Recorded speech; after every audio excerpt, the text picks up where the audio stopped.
లోకి వచ్చి అంటాడు, కార్య ఆరంభము కంటే కార్యాంతము మేలు. మనమందరము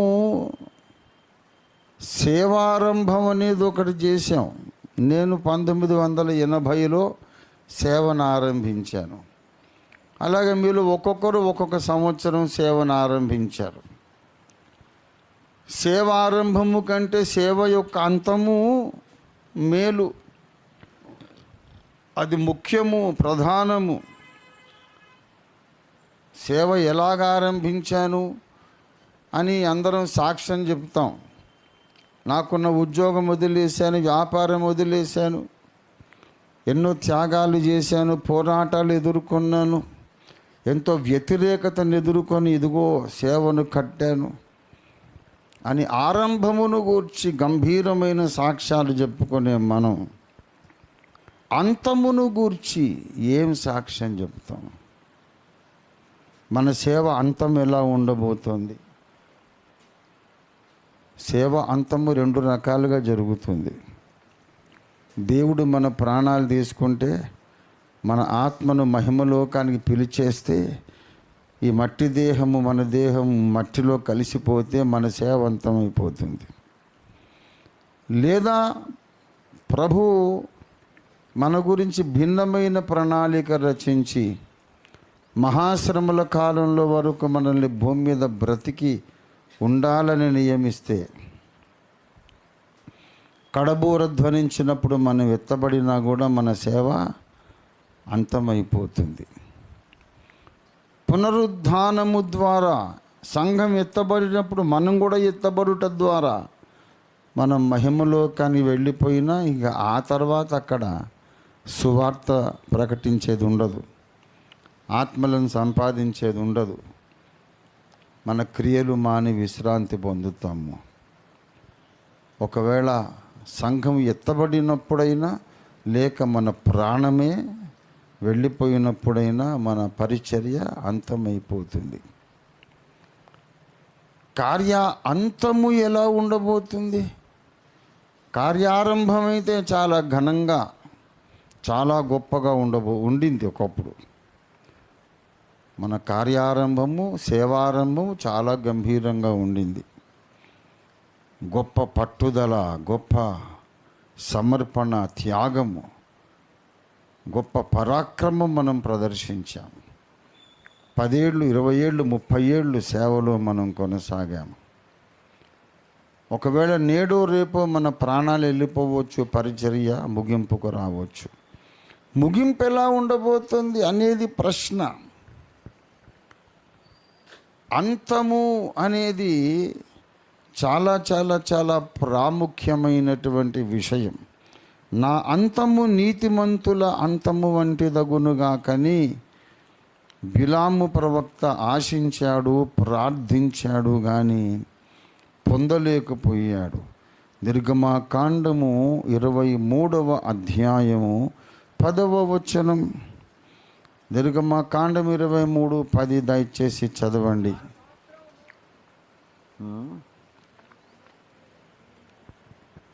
చదువునానా 23. ఐఎమ్ సారీ, సంఖ్యాకాండం, నిర్గమకాండం అన్నానా? ఐఎమ్ సారీ, 23 సంఖ్యాకాండము 10వ వచనం.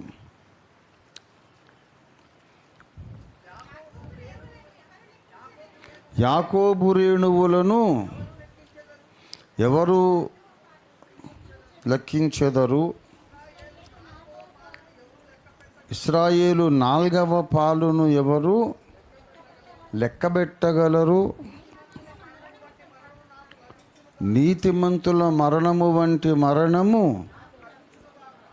నాకు లభించునుగాక, నా అంత్యదశ వారి అంతము వంటిది అగునుగాక అనెను. కానీ అతడు ఆశించినటువంటి అంతం అతనికి దక్కలేదు.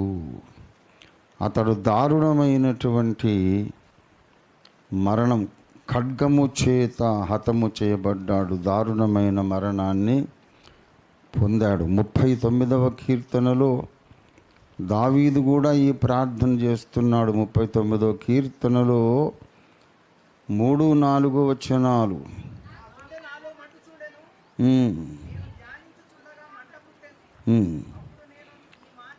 అప్పుడు నేను ఈ మాట నోరారా పలికి తిని, యెహోవా నా అంతము ఎట్లుండునది, నా దినముల ప్రమాణము ఎంతైనది నాకు తెలుపుము, నా ఆయువు ఎంత అల్పమైనదో నేను తెలుసుకొనగోరుచున్నాను. జ్ఞాని అయిన ప్రతివాడు తన అంతమును గురించి ఆలోచిస్తాడు. జ్ఞాని అయిన ప్రతివాడు ఇప్పుడు ఏ ఇంట్లో ఉంటున్నాను, ఏ భోజనం చేస్తున్నాను, ఏ బట్ట కడుతున్నాను అనే దానికంటే ముఖ్యంగా నా యాత్రను నేను ఎలా ముగించబోతున్నాను అనేది ఆలోచిస్తాడు. నీ ముగింపు ఘనంగా ఉండాలి. అది యేసు రాకడ కానీ నీ ప్రాణం పోకడ కానీ ముగింపు ఘనంగా ఉండాలి. ఆ ముగింపు ఘనంగా ఉండాలంటే ముందు మనము కొన్ని జాగ్రత్తలు తీసుకోవాల్సిన అవసరం ఉంది. ప్రియ దేవుని బిడలారా, దావీదు అంతము చాలా ఘనంగానే ఉండింది. అతడు మహాధిపత్యము నుండి మంచి ముదిమిలో ఐశ్వర్యము కలిగి ఘనత కలిగి దేవుని స్తుతిస్తూ ఈ లోకాన్ని వదిలి తన పితరుల దగ్గరికి చేర్చబడ్డాడు. కానీ బిలాము సోదెగాడుగా చచ్చిపోయాడు. బిలాము ఎలా చచ్చిపోయాడో మనకు సంఖ్యాకాండం 26లో మనకు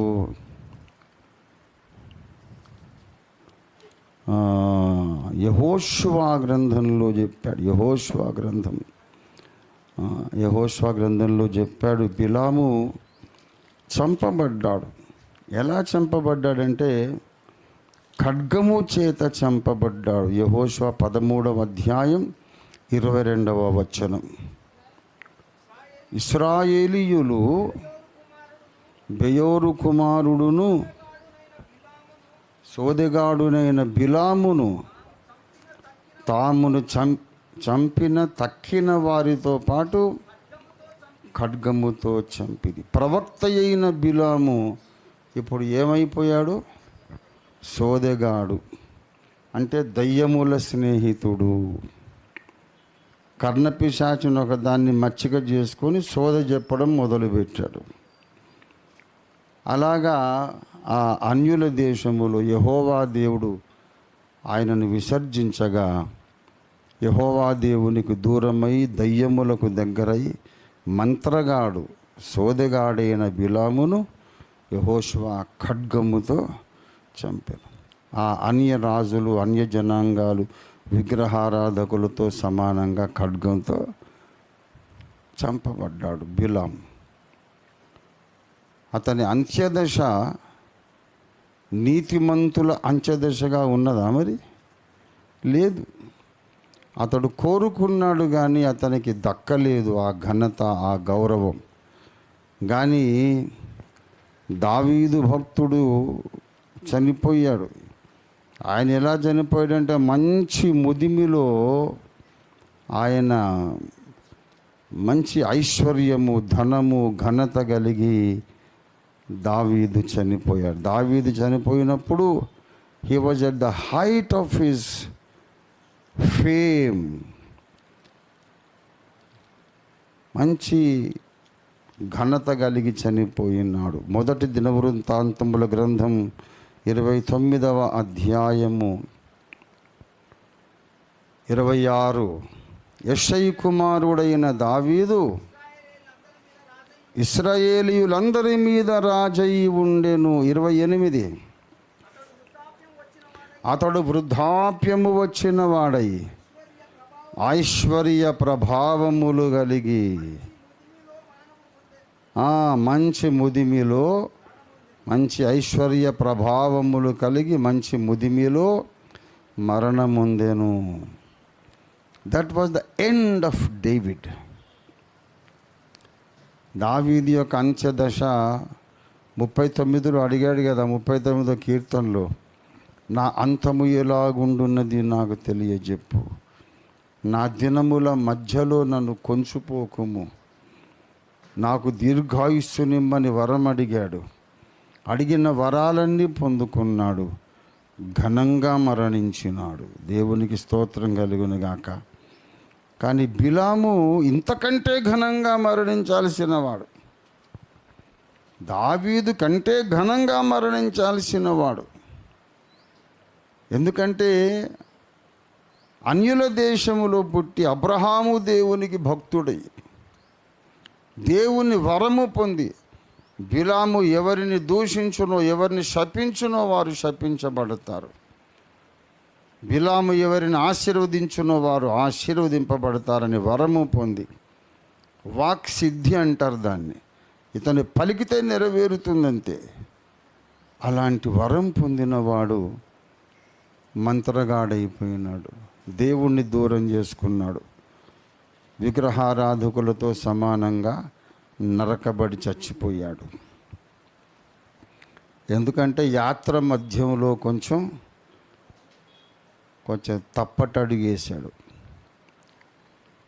బిలాము ఏం చేశాడు? చాలామందికి సరైన అవగాహన లేదు. పరిశుద్ధాత్మ దేవుడు యూదా పత్రికలో రాయిస్తున్నాడు, దుర్నీతి వలన కలుగు బహుమానమును ప్రేమించెను. దయచేసి చూడండి, యూదా పత్రిక 11వ వచనం. వారు కయీను నడిచిన మార్గమున నడిచిరి,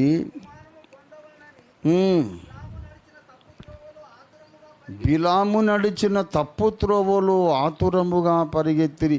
ఏమిటి ఆ తప్పు త్రోవ? 2వ పేతురు పత్రికలో పేతురు భక్తుడు రాస్తూ ఉన్నాడు. ఏంటా తప్పు త్రోవ అంటే 2వ పేతురు 2వ అధ్యాయం 16వ వచనం చదవండి దయచేసి. ఆ బిలాము దుర్నీతి వలన కలుగు బహుమానమును ప్రేమించెను. చూసారా, దేవుడు లెక్క రాసుకున్నాడు. పైకి మాత్రం చెబుతున్నాడు, ఏమని భయపెట్టగలను ఇశ్రాయేలు ప్రజలను? దేవుడు భయపెట్టలేదే. ఏమని శపింపగలను? దేవుడు శపించలేదే. వారిని గూర్చి నేను శపించలేను, దూషించలేను. దేవుడు నాకు సెలవివ్వలేదు. ఇశ్రాయేలును ఆశీర్వదించమని నాకు సెలవిచ్చాడు దేవుడు. ఆశీర్వచనం తప్ప ఏం పలుకలేను అని ఆశీర్వచనమే పలికాడు. అంతవరకే ఉంది అక్కడ సంఖ్యాకాండంలో. కానీ వెళ్ళిపోయేటప్పుడు చిన్నగా ఒక రహస్యం బాలాకు రాజుకు చెప్పేసి వెళ్ళాడు. ఓరి పిచ్చోడా, నువ్వు నాకు నీ ఇంటడు ధనము నాకు ఇచ్చినా కూడా యెహోవా దేవుడు దీవిస్తున్నంత కాలం నేను శపించిన లాభం ఉండదు. ఇశ్రాయేలును ఓడించడమే కదా నీకు కావాలి. ఒక సంగతి నీవెరుగవు, నీవు సేవించే దేవతల వంటి వాడు కాదు యెహోవా దేవుడు. ఆయన పరిశుద్ధ దేవుడు, పరిశుద్ధతను ప్రేమించే దేవుడు, పాపమును ద్వేషించే దేవుడు, జారత్వమును అసహించుకునే దేవుడు. నువ్వు ఒక పని చెయ్యి. మీరేమో పూజలు చేసి మీ పూజల్లో భాగంగానే అన్ని వ్యభిచార కర్మకాండ చేస్తుంటారు. యెహోవా దేవుడు అలాగ కాదు. ఆయన ఎదుట ఏదన్నా తప్పు జరిగితే చూసి సహించలేనంత నిష్కళంకమైన నేత్రములు యెహోవా దేవుని. అతి పరిశుద్ధుడు ఆయన. ఇశ్రాయేలు ప్రజల చేత పాపం చేయించు. మీ దగ్గరుండి అందమైన స్త్రీలను పంపించి ఇశ్రాయేలీయులను పాపంలో పడిపోయి నీవు కత్తి లేపనక్కర లేకుండా వాళ్ళ దేవుడే వాళ్ళని చంపేస్తాడు అని అంటే, ఈ రహస్యం నాకు చెప్పినందుకు ఇదిగో అని బహుమానములు ఇచ్చాడట. దుర్నీతి వలన కలుగు బహుమానమును బిలాము ప్రవక్త ప్రేమించి ఇలాగ అన్యాయంగా వచ్చిన ధనాన్ని ప్రేమించినందుకు అభిషేకాన్ని పోగొట్టుకున్నాడు. అభిషేకాన్ని పోగొట్టుకుంటే డబ్బు వచ్చింది, అభిషేకం పోయింది. ప్రజలేమో ప్రవక్తను వస్తున్నారు, నెత్తి మీద నూనె లేదు. మరి వచ్చిన పేరు నిలబెట్టుకోవాలి కదా. ప్రవక్త అంటున్నారు, మరి దేవుడేమో మాట్లాడడం లేదు. ఏం చేయాలి? అప్పుడు ఒక కర్ణపిశాచాన్ని దోస్తు చేసుకున్నాడు, సోదెగాడైపోయినాడు. ఇతన్ని ఇంకా ప్రవక్త అనుకొని జనాలు వస్తున్నారు, బహుమానాలు ఇస్తున్నారు. కానీ నిజమైన దేవుని అభిషేకం లేదు, దేవుని స్వరము లేదు, ప్రత్యక్షత లేదు. ఆ కర్ణపిశాచంతో చలామణి అయిపోతున్నాడు. ఏదో కొన్ని గొప్ప సంగతులు, నిగూఢమైన సంగతులు తెలియజెబుతూ, అబ్బో ఆయన దగ్గర దేవోక్తి ఉందని భ్రమలో ప్రజలను పెట్టేశాడు. కనాను భూమిని యెహోషువ స్వతంత్రించుకున్నప్పుడు ఆ గుంపులో ఒకడుగా ఉన్నాడు బిలాము. అందరితో పాటు వీడిని కూడా నరికేశాడు. నీతిమంతుల అంతము రాలేదు, నీతిమంతుల మరణము రాలేదు. దేవ విరోధుల మరణముతో పాటు ఇతనికి కూడా మరణం వచ్చింది. అంతము అనేది చాలా ప్రాముఖ్యం. బిలాము యొక్క అంతము చాలా ఘనంగా ఉంది, ఘనమైనటువంటి సేవారంభము. కానీ సేవ అంతం చూస్తే చాలా సిగ్గుకరంగా, అవమానకరంగా ఉంది. ఈనాడు కూడా అనేక మంది దైవజనులు వాళ్ళ సేవా జీవిత సాక్ష్యాన్ని గమనిస్తే మొదట్లో ప్రారంభంలో చాలా గొప్పగా త్యాగాలు చేశాము, ఎన్నెన్నో పోరాటాలు పోరాడాము, దేవుని కొరకు గొప్ప త్యాగాలు చేశామని చెప్తారు. కానీ నీ అంతం ఎలా ఉంటుందో చూసుకోవాలి. బిలాము అంతంలాగా నీ అంతం ఉండకుండా నువ్వు చూసుకోవాలి. నీ సేవ ఆరంభము కంటే నీ సేవ అంతము మేలైనదిగా ఉండాలి, గొప్పదిగా ఉండాలి, ఘనమైనదిగా ఉండాలి, పరిశుద్ధమైనదిగా ఉండాలి.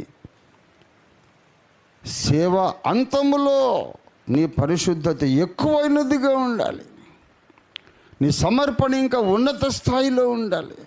సేవ అంతములో నీ ప్రార్థనా జీవితం ఇంకా ఉన్నతమైన కొండ మీద ఉండాలి.